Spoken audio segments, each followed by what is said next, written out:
Welcome back to the Sports Source. This segment brought to you by Parkside Cabin Rentals. You see their website right there. When it comes to taking care of you and your family, nobody does a better job than the Ogle family. They've been doing it since the Great Smoky Mountain National Park became a national park. That's a lot of years, a lot of history, and boy, do they have a lot of different cabins and cabin layouts. Visit their website, parksidecabinrentals.com, and you can see all the blueprints, all the plans, and pick the one that's right for you. Plus, whenever you stay with them, free parking in downtown Gatlinburg when you drive into town. Parkside Cabin Rentals. All right, these guys, I had to go over, wake them up. Appreciate you waiting patiently to join us. Justin Hamilton, former Virginia Tech player, former Virginia Tech defensive coordinator, coach at several other places, and a longtime Vol fan. I've got to throw that in there. People will be mad. And then next to you, we got Bob Hodge, longtime member of this panel. He just makes people mad. He just makes people mad. Bob, thanks for joining us. Justin, thanks for joining us. Glad to be here. Yeah. Okay, we are way over. So here's my question. Let's just dive into this thing. Georgia won their second national title in a row, as everyone knows. Heck, if anything, the way they whipped TCU should make Oregon, Tennessee, and LSU feel a little better about things. It could have been worse. What does it mean for Tennessee to have Georgia on their schedule every year in their conference? For now, anyway. You know, that schedule thing's going to change in a couple of years. The playoff's going to expand.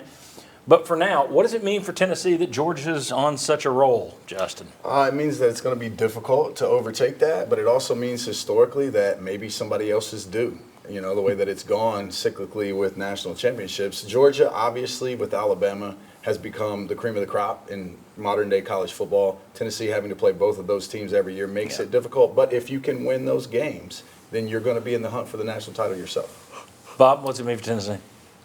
You know, Tennessee was chasing Alabama. They were chasing Florida. Now you're chasing Georgia.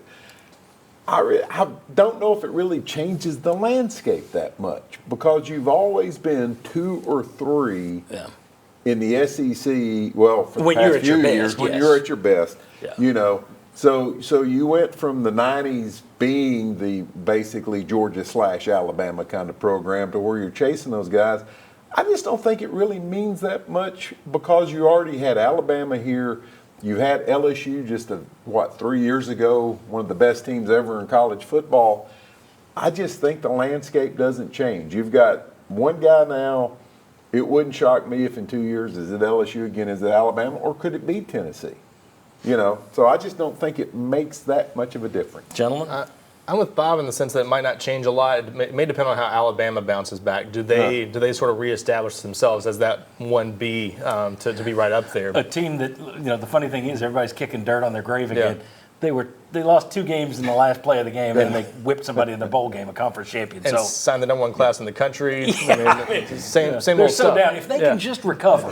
Now, I'll say this, though. Georgia looks like they've got some staying power in this. That's what I think Tennessee fans initially may have underestimated Georgia. Maybe not now, but I think at first people were thinking, Kirby's smart. He's not going to stick around. They're recruiting at a level that the sleeping giant that we thought Georgia was for years, they're there now. They're doing what we thought they always could do. They're going to be hard to slow down with the in-state recruiting they have. So that's for Tennessee, though. The good news, as you said, the schedule probably changes. I think the future scheduling format might benefit Tennessee here. Alabama might be a permanent opponent for Tennessee. Georgia might not be, and that's maybe potentially good news for Tennessee. See, I agree with you. It's potentially good news. The downside is, okay, you're going from 8 to 9 probably in terms of conference games.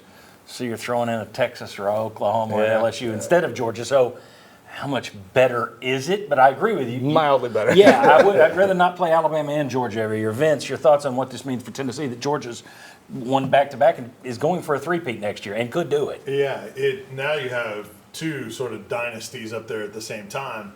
I don't think it changes Tennessee's position in the grand scheme of things in the SEC, but it certainly makes it more difficult. I mean, in recruiting and winning some of those battles when they have all this hardware to be able to show off to convince guys to continue that machine going in recruiting. And what's scary about Georgia is guys like Stetson Bennett and McConkey, their receiver, they develop under-recruited guys, too, in addition to all the 5-stars. So you now have to catch up in talent, and you have to be able to develop at the same time. So I think the expanded playoff, in addition to the expanded conference schedule, that actually opens up the door of hope a little bit, because now you feel like, hey, you get to just get in there, have a great season, finish second, still get in the playoff, and then let's see what happens. Great point. They don't get enough credit for the player development. That's a really good point. I tell you what, go ahead, Bob, very quickly. Oh, I was just going to say, that's what makes me feel pretty good about Tennessee, though, because you've got a staff that looks like they do pretty good player development as well. Right. Whereas previously, I think we better get the best guys in here because you are what you are when you walk on campus. So that makes me feel a little bit better about Tennessee. They hadn't done what Georgia's done yet, but they've obviously developed. Cedric Tillman, perfect example. Yeah. When we come back, Justin, I've got something. We were talking this week, and he made a point to me that it sounded like a coaching proverb.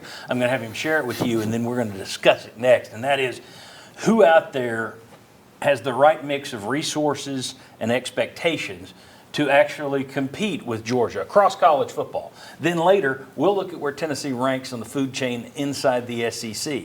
Then I'll show you some numbers about the national championships and to put all this in perspective. Much more to come on the show. Come on back on the Sports Source.